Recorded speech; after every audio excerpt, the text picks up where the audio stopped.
Anda kembali di iNews Prime bersama saya Abraham Silaban. Pemirsa jemaah calon haji dan petugas penyelenggara ibadah haji Indonesia yang melaksanakan haji tamatu diwajibkan membayar dam. Dam harus dipahami bukan sebuah pelanggaran, tetapi merupakan pembayaran hadyu bagi seseorang yang melaksanakan haji tamatu.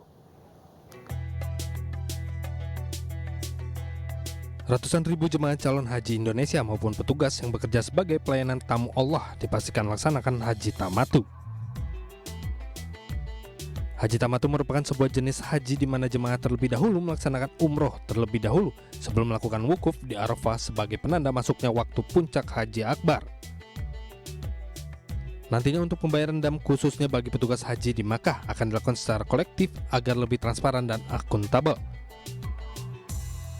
Jenderal Pengelolaan Haji dan Umroh tentang pengelolaan hewan dam. Untuk sekarang emang kita fokus di para petugas, baik kloter ataupun non-kloter. Nah, dengan surat edaran tersebut, maka seluruh petugas yang direkrut itu mereka berkewajiban untuk membayar dam melalui lembaga yang sudah ditetapkan dengan harga referensi yang menurut hitungan otoritas di sini ini sangat-sangat rasional. Rencananya daging yang telah disembelih dari pembayaran dam ini akan disalurkan ke Indonesia dengan melibatkan tim Basnas yang telah siap mendistribusikan.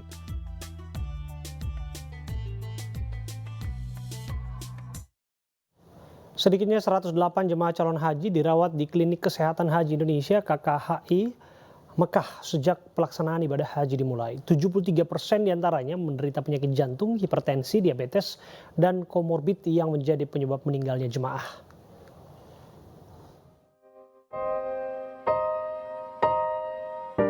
Banyaknya jemaah calon haji Indonesia yang meninggal dunia hingga mencapai angka 53 orang per 12 Juni 2023 merupakan jumlah paling tinggi dalam 5 tahun terakhir. Kasih Kesehatan Daerah Kerja Makkah, Dr. Arjuna mengungkapkan ada beberapa penyebab kematian di samping faktor komorbid, yaitu aktivitas fisik saat cuaca terik lebih dari 45 derajat Celcius. Sementara itu, jemaah haji yang dirawat di Rumah Sakit Arab Saudi, 80% mendapat perawatan di ICU dengan keluhan terbanyak sakit jantung. Pada tahun ini, Kementerian Agama Republik Indonesia memberangkatkan jemaah lansia sebanyak 30% dari total kuota jemaah calon haji. Pasalnya 3 tahun berturut-turut, jemaah lansia terhalang batasan umur untuk berangkat ke Tanah Suci. Terkait dengan tingginya angka kematian ini tentunya bukan hanya satu faktor, tapi ada beberapa faktor yang memungkinkan terjadi itu. Satu bisa juga karena faktor komorbid terkait dengan jemaah itu sendiri. Kemudian yang kedua terkait dengan tibanya jemaah di Arab Saudi, ada beberapa faktor lagi terkait dengan aktivitas fisik yang dilakukan oleh para jemaah, selain daripada komorbid tadi yang sudah diderita oleh para jemaah itu. Evaluasi kesehatan di Klinik Kesehatan Haji Indonesia Mekah sudah dilakukan di kloter bagi jemaah yang memerlukan pemeriksaan lebih lanjut melalui polirisiko tinggi. Salah satu tujuannya adalah untuk memberikan pelayanan kesehatan terbaik bagi jemaah calon haji dalam rangka safari wukuf, yaitu mewukufkan jemaah yang sakit ke Arafah. Dari Mekah, Arab Saudi, Ahmad Tasori, iNews melaporkan.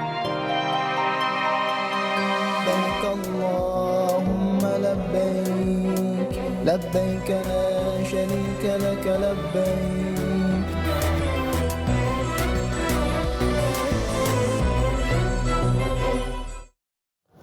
Terhitung mulai Senin kemarin, PT Kereta Api Indonesia memperbolehkan pengguna kereta api jarak jauh hingga kereta api lokal untuk lepas masker apabila dalam keadaan sehat. Namun PT KAI tetap menganjurkan para pengguna kereta api untuk vaksin COVID-19 booster kedua.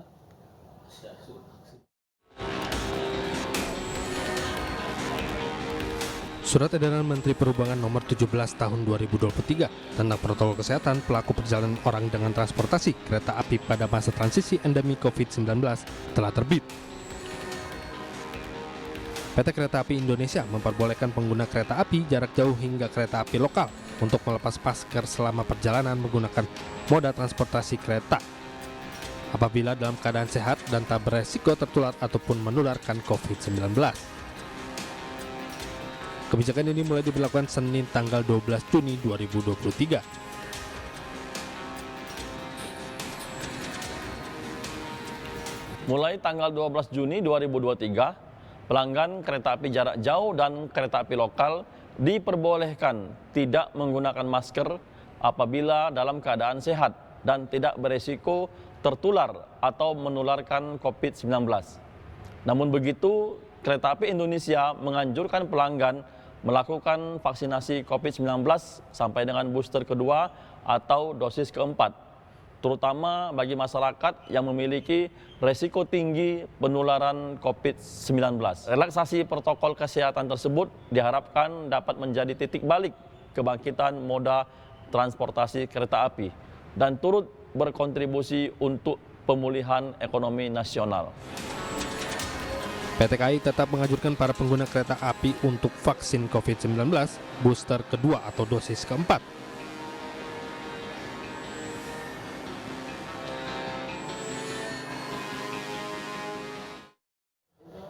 Pemirsa, kualitas udara di Jakarta menyandang sebagai terburuk di dunia dengan status tidak sehat. Bahkan hari ini tercatat indeks kualitas udara Jakarta berada pada level 4. Kualitas udara langit di Jakarta kembali disoroti lantaran masuk ke dalam salah satu yang terburuk di dunia. Berdasarkan data dari situs IQR dan alat pemantau udara di Bundaran HI, polusi udara di ibu kota Selasa pagi tercatat di angka 160 hingga 168. Artinya udara Jakarta tidak sehat dan rentan terkena penyakit pernafasan. Langit ibu kota juga dihiasi dengan kabut yang merupakan polusi udara yang sangat mengkhawatirkan. Luar biasa bedanya, kalau di Lampung sangat sejuk gitu, udaranya segar. Kalau di Jakarta ini kelihatan nampak kabut, padahal itu asap menurut ininya ya, polusi. Memang kondisi saat ini beberapa waktu terakhir ini memang cuaca di Jakarta cerah ya, tapi saya lihat sangat signifikan sekali ya udara dan kecerahan ini karena memang faktor di Jakarta ini memang sangat sekali polusi ya. Polusi disebabkan karena begitu banyaknya ya motor, mobil yang mana membuat udara di kita ini kita rasakan betul ya, benar-benar kita rasakan kurang nyaman ya. Masalah ini menjadi tantangan besar bagi Pemprov DKI Jakarta untuk menjadikan kualitas udara bersih dan segar, salah satunya dengan beralih menggunakan transportasi umum dan kendaraan listrik.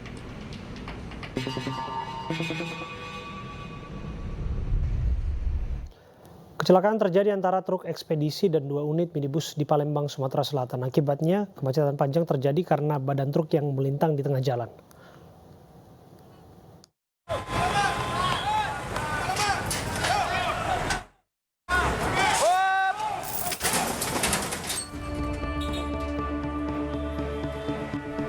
Polisi Lalu Lintas dan Dinas Perhubungan Kota Palembang mengevakuasi badan truk yang terguling di Jalan Basuki Rahmat, Palembang, Sumatera Selatan.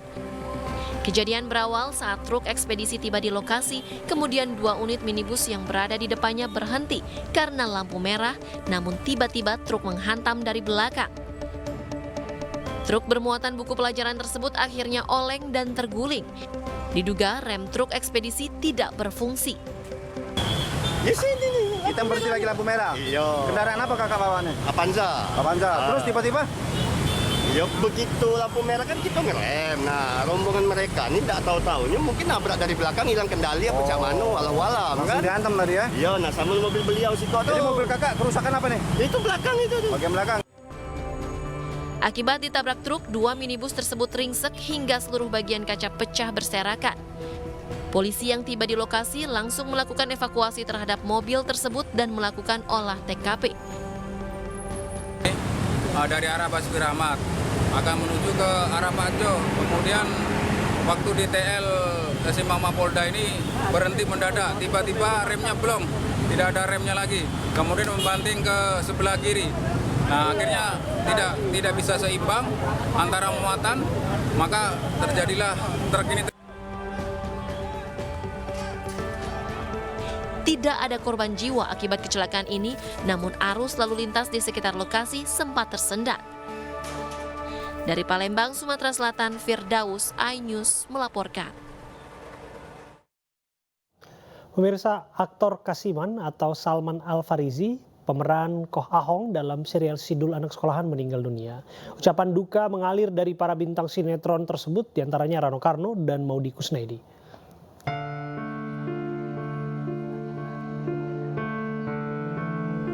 Kasiman pemeran Koh Ahong dalam sinetron Sidul Anak Sekolahan meninggal dunia.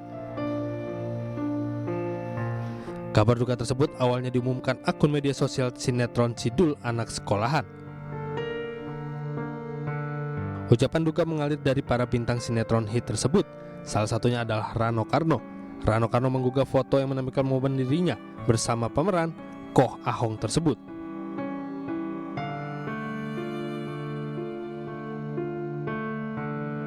Saya atas nama keluarga besar mengucapkan terima kasih kepada pemirsa. Saya minta maaf. Tadi sempat saya live IG, saya juga cukup surprise. Sambutannya banyak, doanya banyak untuk Ahong ini. Ya itulah, Ahong ini kan, walaupun perannya kecil ya, tapi artinya sangat besar, sangat besar. Apa dia juga bingung kemana-mana dia pergi pasti orang tahu kalau dia adalah, ya artinya bintang film. Dia juga, ya kadang-kadang dia juga suka GR. Wah ternyata saya jadi bintang film dari hanya peran seperti itu ya. Nah itulah satu bukti bahwa sebuah tontonan itu kadang-kadang bisa menjadi tuntunan. Nah artinya hari ini ya kita juga harus ikhlas. Ucapan duka juga mengalir dari pemeran Sidul lainnya, diantaranya Suti Karno alias Atun serta Maudy Kusnaidi.